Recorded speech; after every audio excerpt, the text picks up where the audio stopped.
Chip Tam and football. That's what Pittsburgh does. Hello, everybody. Brian Batko here from the Post-Gazette. Thanks, as always, for checking out the show. Third consecutive AFC North game for the Steelers. But first against the Bengals. After Sunday, they'll have seen everybody in the division in 2024 at long last. So we had to bring on Cincinnati scribe Ben Baby of ESPN to take a closer look at this opponent. Ben, how's it going, my friend? Hey, good. How are you doing? I'm doing all right. It's a long week because, I mean, you guys are coming off the bye and Steelers are coming off the mini bye, but we've got Thanksgiving, so it still feels like kind of a short week and compressed here. So, yeah, appreciate you taking a few minutes for me. Really appreciate it. As always, start with a message from Pella. No better place to get new windows and doors installed in your home than Pella, who can help you save on energy costs year-round. Schedule a free in-home consultation with your local Pella Windows and Doors to find the right product for your home and budget. Give them a call at 866-593-1560. To discuss further, that's 866-593-1560. Get started planning on your new windows and doors installation with Pella Windows and Doors of Pittsburgh. Ben, I don't know if Pella can put in ping pong tables for people, but first things first, who's winning the games in the locker room? I saw Zach Taylor brought back the game table after the off week. I take it the mood is lively and fun despite that 4-7 record. Yeah, I was just surprised as anybody when we saw that the ping pong tables were back in there. They had been a staple the last few years, and when they renovated the new locker rooms, we had heard that the team decided not to have them in there this year. And then after the bye, they are back. Zach Taylor said that they wanted the energy and just kind of the collectiveness that comes with just hanging out, being in the locker room. He wanted that vibe back in there. And honestly, as dumb as it sounds, I definitely did sense a difference. I noted that the previous top doubles pairing of linebacker Jermaine Pratt and Akeem Davis-Gaither, they had been split up. I asked Joseph Osai, the Bengals defensive end, who had next on the table. He said, yeah, basically that duo was too good, so we had to split them up. Otherwise, they would just run roughshod over the rest of the locker room. So I'm very curious to see who's going to emerge as the best player, the number one, because Tyler Boyd is no longer in the locker room. I think Pittsburgh kid. Yeah, he previously was number one, was just handing out beatings left and right in there. And so now I think that's going to be up for grabs. So I'm very curious to see how that affects things. And obviously it does keep the mood a little bit lighter when you're 4-7 and knowing, what's ahead at stake if you cannot get the wins you need to get back in the playoff picture. I can see that from Clareton's finest, Tyler Boyd. Probably really good hand-eye coordination. And, yeah, people might think it's dumb that we're talking about the ping pong tables in the Bengals locker room, but especially with two beat writers who are around the team every day, I think it's interesting to kind of give people a glimpse behind the curtain into the psyche of these guys. And as long as I've been covering the Steelers, I don't know that I've ever seen like foosball or ping pong or air hockey or anything, but they had the speaker blasting in there just now after this bonus day of practice, and they do play cards a decent amount. So, they seem loose too for their part. But okay, as far as the Bengals go, in all seriousness, what are the vibes like right now with this team? You mentioned it. I mean, their backs are against the ropes in a major way. I think they're 1-3 at home, season hanging by a thread if they can't find a way to hold serve against the Steelers. It wasn't supposed to be this way for Joe Burrow and Jamar Chase and company this year, right? Yeah, absolutely. I think this has definitely been a more disappointing season than anybody could have anticipated. And when you look at it, it really does start with the defense. I think when you look at the adjustments that they had made, the personnel they brought in, you expected this group to be a lot better, and that just hasn't been the case. The number one word from defensive coordinator Lou Anarumo and just about anybody you ask in the locker room is a lack of consistency that we've seen across the board. And, a team that has really had a defense that's been able to bail them out, create turnovers, get stops in critical situations over the last couple of years. And a big reason why they won the North in back-to-back seasons, that hasn't been there this season. And while the offense is playing at a level it's never been under Zach Taylor and Joe Burrow, the defense just hasn't been able to hold up its end of the bargain. Those guys are keenly aware of that. And I think this week is going to be a really interesting matchup, given that the Bengals' problems throughout the year have been through the air. When you look at ESPN research, the Steelers are a team that love to run the ball. They're split between design pass, design run plays, heavily skewed towards the run, more so than any team in the league, or as much as any team in the league, I should say. So I'm curious to see what that matchup looks like on Sunday. Yeah, it's changed a little bit since Russell Wilson took over. Obviously, he's going to rely on his arm a little more than Justin Fields did for those first 6 games. But so sticking with the defense, and we'll get to the good news for the Bengals later as far as what they're doing offensively. But is it just kind of whack-a-mole on defense? Is it, 1 week they're giving up big chunks through the air. The next week, they can't really, keep blockers off the linebackers because it just seems like the strange thing to me, Ben, is they've got a lot of talented guys. I mean, Trey Hendrickson leads the league in sacks. He's doing his best TJ Watt impression. It looks like Mike Hilton is still playing it at a high level. And yeah, I mean, if I guess I could pinpoint one thing from the outside looking in, it seems like that pass defense with the outside corners struggling, and then Geno Stone, another Western PA guy from Newcastle High School, has not really been the free agent acquisition they were hoping for from the Ravens. Yeah, and I talked to Geno extensively about this yesterday because I think a lot of fans have been wondering where the interception totals were at. It was a big thing that was touted when he signed with the Bengals in free agency to hopefully give them better deep safety play. And he told me he's playing that post-safety role a lot more than he was in Baltimore, and it's something that he really enjoys. But I think the outside cornerback situation, particularly with Cam Taylor-Britt, has been a problem this year. And I think that's been the variable that's thrown a wrench in everything. When we started training camp, Taylor-Britt was the unquestioned number one corner on the roster, someone I thought, when you look at his numbers and how he's played over the last couple of years, could have been Pro Bowl consideration had he played up to the level he had or built on what he had done in previous years. Instead, the exact opposite has occurred. He's been one of the worst corners in the league, got benched against the Chargers, and is only playing again because DJ Turner suffered a broken collarbone. So he will be out indefinitely on injured reserve right now. And when you don't have that stability at outside corner, it really does throw, like I said, a wrench in your entire defense in terms of how the safeties are able to play, who they're able to trust when they're going and playing their zone coverages. We saw the Bengals have more success in man coverage in the second half against the Chargers, so we'll see how much they do that. I know Lou Anarumo has liked to play primarily zone over the years, and it's been a healthy split between the two. But, we'll see how they attack Pittsburgh if they end up playing more man, if they won't have another wrinkle or two in that defense. Will they use Jordan Battle a little bit more, former third-round pick out of Alabama, instead of Von Bell, who wasn't really thrilled when I talked to him yesterday? He did not have a ton of great things to say. He said he wanted to keep all his conversations to him, between himself and the coaching staff, which leads me to believe that we could see some tweaks in this game. But definitely the pass defense has been the number one area of concern for this team this season.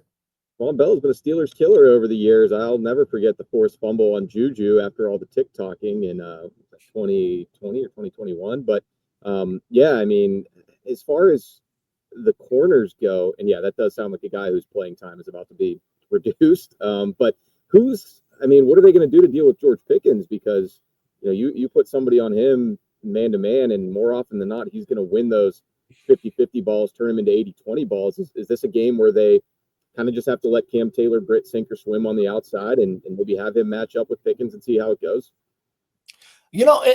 Historically, I would say yes, that Cam Taylor-Britt would be the guy to maybe follow Pickens and be that one-on-one matchup. But given the success we saw out of Josh Newton, the rookie out of TCU, I thought he did a really good job on Quentin Johnson in the second half of that Chargers game. Justin Herbert wanted to go after that matchup, and he didn't really get the results he was looking for. Newton did a really good job.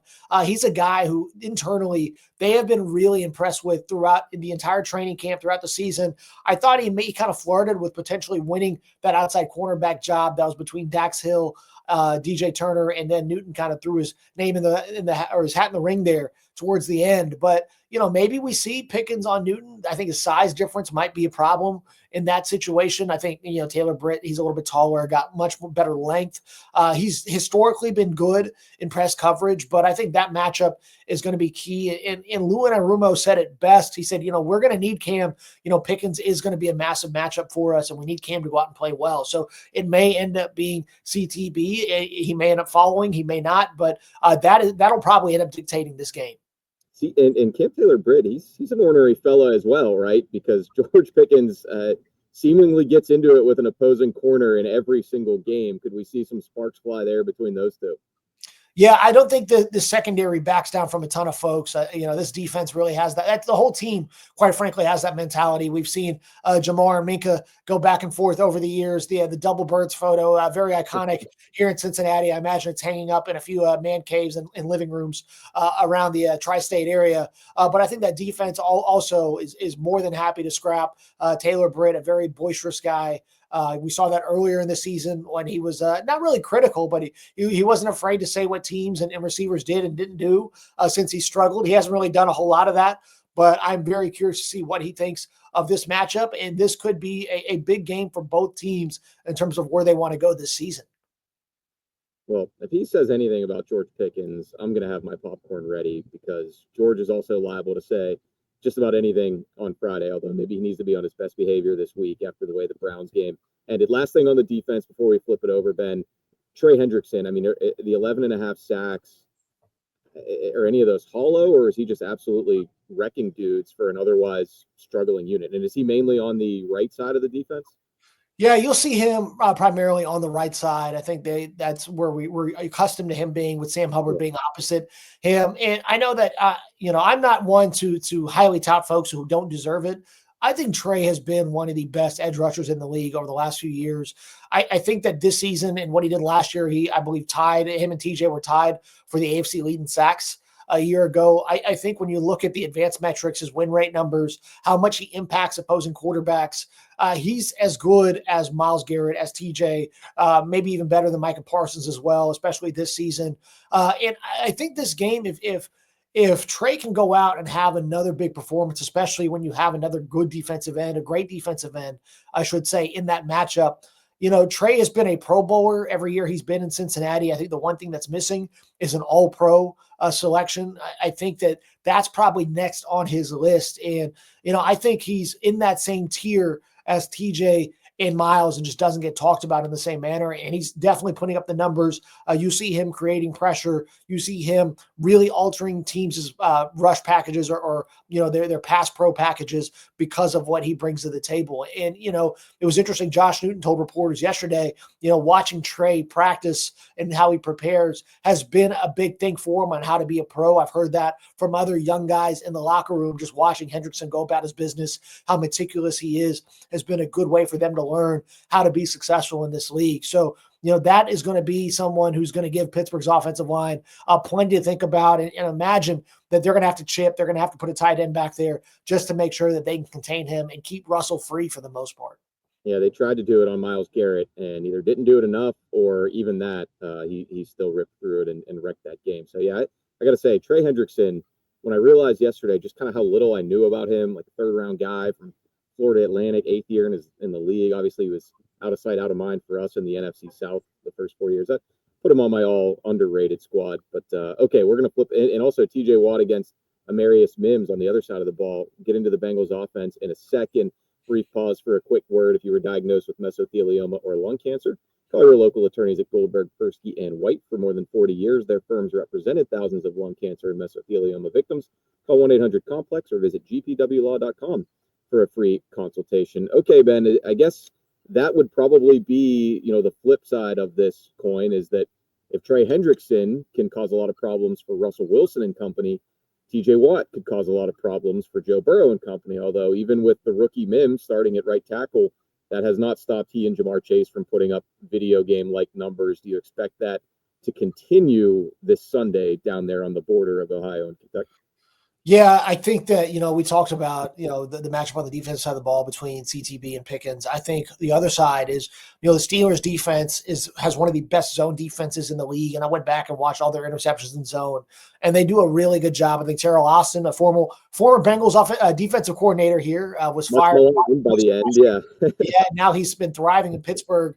I think he deserves a ton of credit for how well they've been able to disguise looks, especially when they're in zone, trying to get guys baited into, in windows they think are bigger than they are, and all of a sudden they close. It's been really impressive. One of the best teams in zone QBR in the league. And the Bengals, on the flip side, they've been really good in that aspect. I think Joe Burrow has been phenomenal in making sure that he's, being good in his decision-making. I think one of the big differences in his game we're seeing this year is his mobility is massive, and not just his scrambling ability, but his ability to climb the pocket. I think that's something that's probably been a little bit left to be desired over the years, how much space you've seen him have, especially with how much they're in shotgun. But between the line of scrimmage and where he ends up finishing his drop, I think he's had space to climb the pocket in previous years. And this year, he's taken full advantage of that. It's allowing him to extend plays. It's allowed him to attack downfield. And it's something that, Bengals offensive coordinator Dan Pitcher has said is the preferred method for a quarterback. You want him to be able to go downfield and really try to get towards attack the line of scrimmage, put the defense in a conflict in a way to extend plays.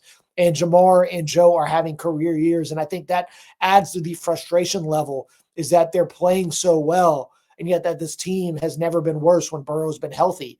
And that dichotomy has been tough for, I think, everybody, including Jamar and Joe, to square this season. And as for that matchup with TJ Watt and Amarius Mims on the edge, I think that's going to, we all know what TJ brings to the table, how good he is in the run game and the pass game.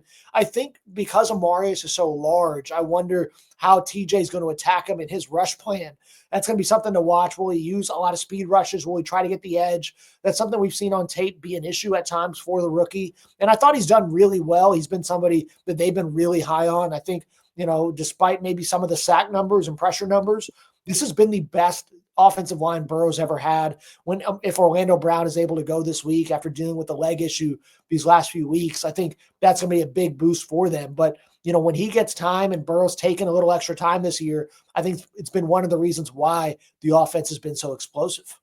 Yeah, so that's an injury to watch too. Left tackle Orlando Brown, right? He could get back in there if all goes well for him.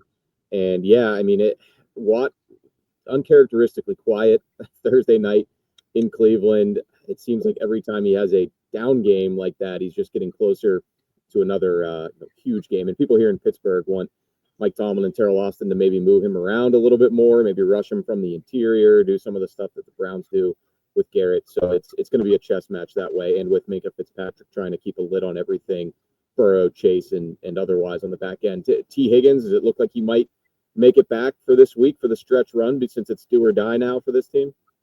Yeah, I think so. We saw him on the rehab field on Monday, just kind of going through doing some resistance band work. And then right as media was closing up, he was starting to work in doing individual drills. I think or position drills, I should say. It seems like they're really trying to manage him. I mean, he's a guy who has been as upset as everybody with the soft tissue injuries. I know he said as much to me throughout the course of the season, repeatedly wondering why fans think he's faking an injury and trying to protect himself. He's already on the tag. He's not getting a new deal anytime soon. He wants to go out and show that he can be healthy and be a really productive receiver, because I think teams know when he hits free agency this offseason, they know what he can do when he's on the field. The question is, can he be on the field? And with every game that he hasn't been available, it only hurts his earning power once he hits the market. And he's projected to be the top free agent in the entire class across the entire league. And when you see what he's done on the field this season, it's easy to see why.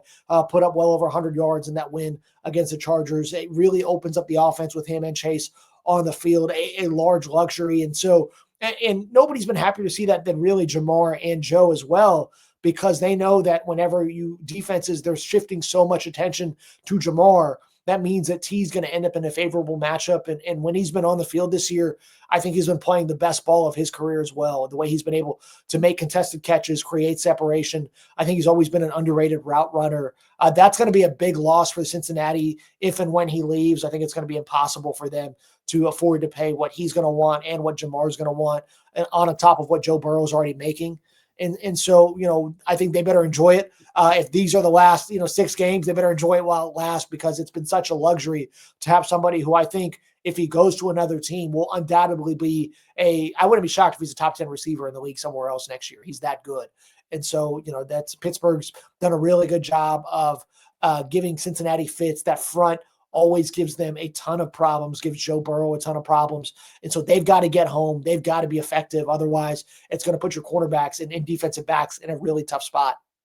Yeah, they didn't get a chance to enjoy the end of the Tyler Boyd era either, because of Burrow going down, and the Steelers didn't face him at all in the 2 matchups last year. So I'm sort of fascinated by that. All right, Ben, I'll get you out of here on this. Just gut feeling. I mean, the Hard Knocks cameras are infiltrating now. We're gearing up for AFC North on HBO in December.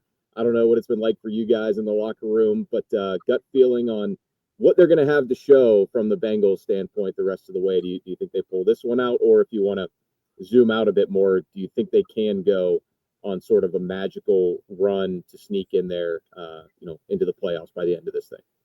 Yeah, I don't see I can see them winning this week. In fact, I think I probably do end up picking them because of Yeah, the it's kind of early in the week. I think I'll probably pick them too, but I get that, scores and stuff. It's only Tuesday. In our world, we got to take it up a little bit more. No, I mean, when you look at the matchup, I think that, the Steelers, their offensive capability has been lacking throughout the course of the year, if we're being honest. I think that when you look at their red zone numbers, that's where the Bengals have really struggled. And the Steelers have struggled there as well in terms of the Bengals red zone defense versus Pittsburgh's red zone offense. Both of them have been less than ideal, but I'm going to go ahead and take the defense in that scenario because we've seen it for long enough that Pittsburgh, it's almost like, were they going to win another game on just field goals? The other day, it seems like, Chris Boswell is just his leg is going to be super sore by the end of the year. And I think that lack of the offensive finishing power is a big question mark for me going into this game. And then, are they going to be able to push the ball downfield, consistently? I think that's a big question mark as well. I'm very hesitant to trust these moon balls that Russ keeps throwing. At some point, you got to imagine he's got to come back down to earth, so to speak. And so, how effective can that be long term? That's a big question I have. So even if the Bengals, I do like them in this matchup, I think long term, the Steelers have shown me that they're the better team this year. I think that this Bengals team, you look at it, they've lost close games. They've been up on the Ravens twice in the second half this year, lost both of those, had a 4th and 16, I believe, against Kansas City that ended up costing them a game because they couldn't just get off the field. And that situation bailed out Patrick Mahomes with a penalty. Those are hallmarks of bad teams. And the Steelers, while I was very low on them going into this year, I thought on paper had the chance of being potentially the worst team in the division.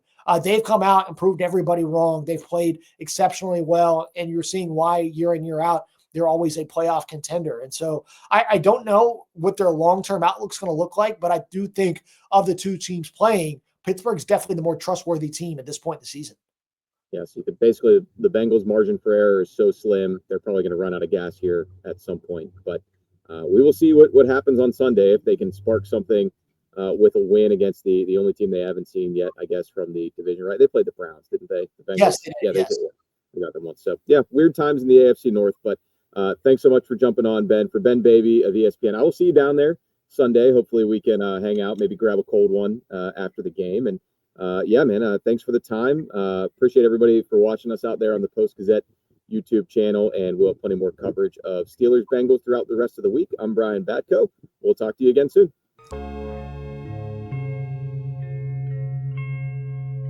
Thank you for checking out this content from Post-Gazette Sports. If you watch this video on YouTube, please like the video and subscribe to our channel. For all of the sports coverage the Post-Gazette has to offer, visit post-gazette.com.